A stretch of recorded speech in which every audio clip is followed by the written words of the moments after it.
मोदी ने जब चिराग को अपने बेटे जैसा कहा था, तब उन्होंने कहां सोचा होगा कि ये चिराग एक दिन ज्वाला का रूप ले लेगा और भस्मासुर बनकर पूरी बीजेपी को ही ध्वस्त करने के पीछे पड़ जाएगा। ये बात हमने तब कही थी जब ये गुंजाइश थी कि चिराग पासवान बीजेपी से अलग अपना रास्ता पकड़ सकते हैं। मगर अब क्या कहें, जब चिराग इस बात का खुल्लम खुल्ला ऐलान करने पर उतर आए हैं कि वो अपनी मंत्री पद की कुर्सी को लात मार देंगे। ये स्टेटमेंट जरा सा विवादित है। कुर्सी उन्हें बीजेपी ने ही दी है, तो क्या वो बीजेपी को लात मारने की बात कह रहे हैं?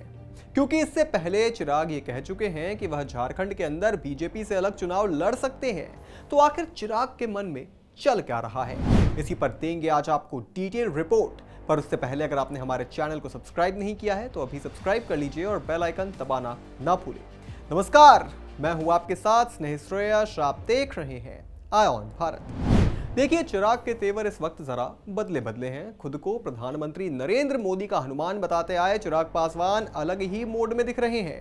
हाल के दिनों में लैटरल एंट्री से कोटे के भीतर कोटा तक कई मुद्दों पर एनडीए से अलग रुख दिखा चुके हैं चिराग पासवान, और अब उन्होंने एक मिनट में मंत्री पद को लात मारने की बात कह दी है। पटना के एसके मेमोरियल हॉल में पार्टी के SC/ST प्रकोष्ठ की ओर से आयोजित कार्यक्रम में उन्होंने कहा, चाहे किसी भी गठबंधन में रहूं, किसी भी मंत्री पद पर रहूं, जिस दिन मुझे लगेगा कि संविधान और आरक्षण के साथ खिलवाड़ हो रहा है, उस दिन मैं मंत्री पद को लात मार दूंगा।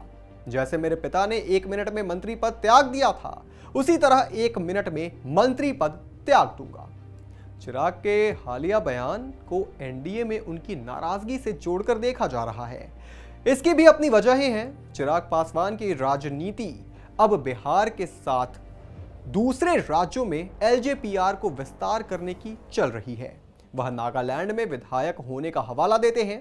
खैर, अगर आपको लगता है कि चिराग पासवान थोड़े से नाराज चल रहे हैं, खफा चल रहे हैं, तो आइए आपको उनकी नाराजगी का कारण बताते हैं। पहला कारण आपको पता ही है, झारखंड चुनाव। चिराग पासवान का कहना है कि झारखंड में लोजपा रामविलास का मजबूत जनाधार है। उन्होंने कहा कि जब उनका जन्म हुआ था तब झारखंड और बिहार एक ही थे, मतलब यानी कि झारखंड बिहार का हिस्सा था। यह क्षेत्र उनके पिता की कर्मभूमि है। पार्टी ने राज्य में मजबूत जनाधार बनाया है और यही कारण है कि चिराग कहते हैं कि पार्टी आगामी विधानसभा चुनाव अकेले लड़ेगी। चिराग को पूरा कॉन्फिडेंस है कि अकेले भी बेहतर परफॉर्म करेगी। चिराग की नाराजगी का अगला बड़ा कारण यह भी है कि उनके चाचा पशुपति पारस चिराग पासवान ने आरक्षण में क्रीमी लेयर, लैटरल एंट्री और वक्फ बिल पर अलग लाइन ली, तो लोकसभा चुनाव के समय से ही एनडीए में हाशिए पर चल रहे पशुपति पारस अचानक से एक्टिव हो गए।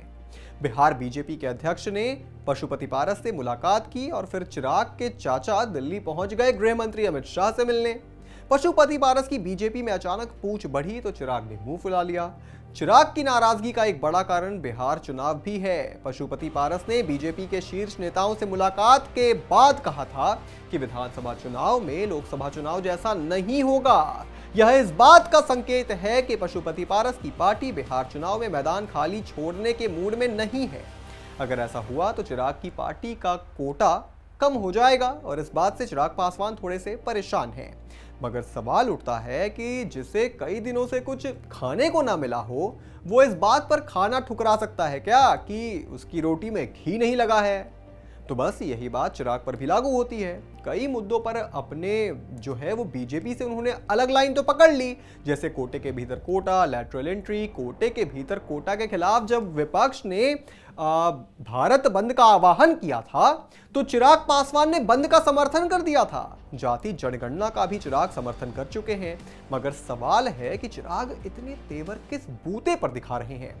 5 सीटें आपने लोकसभा के अंदर जीती हैं और वो भी बीजेपी के साथ थे इसलिए ना, वरना कोई बड़ी बात नहीं होती कि आप सिर्फ अपनी ही सीट जीत पाते। चिराग पासवान, मोदी ने आपके लिए ताबड़तोड़ प्रचार किया बिहार के अंदर, वरना वही हाल होता जो विधानसभा चुनाव में हुआ था। 1 सीट पर निपट गई थी एलजेपी। खैर, कहीं ना कहीं ये बात बीजेपी को समझ में आने लग गई है, लेकिन इसमें बीजेपी की भी गलती है, क्योंकि सही समय पर बीजेपी को चिराग की पार्टी को अपने अंदर डिसॉल्व कर लेना चाहिए था। इसमें सबका भला होता, क्योंकि बीजेपी को बिहार के अंदर एक बड़ा चेहरा मिल जाता। इस वक्त देखा जाए तो बीजेपी के पास कहाँ कोई बड़ा चेहरा है बिहार के अंदर जिसके दम पर बीजेपी अकेले विधानसभा चुनाव लड़ सके। देखिए, रविशंकर प्रसाद हैं, मगर सीएम मटेरियल शायद वो नहीं है। तो अगर एलजेपी को बीजेपी अपने अंदर मिला लेती तो बीजेपी को भी बिहार के अंदर बड़ा चेहरा मिल जाता और शायद चिराग की सीएम बनने की इच्छा पूरी हो जाती।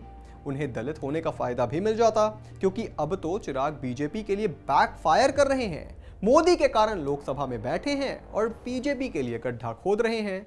कहीं ना कहीं बीजेपी को इस पर विचार करने की जरूरत है। इस पर आप क्या सोचते हैं दोस्तों, हमें कमेंट करके जरूर बताएं और भी तमाम बड़ी खबरों से जुड़े रहने के लिए आप देखते रहें आय ऑन भारत।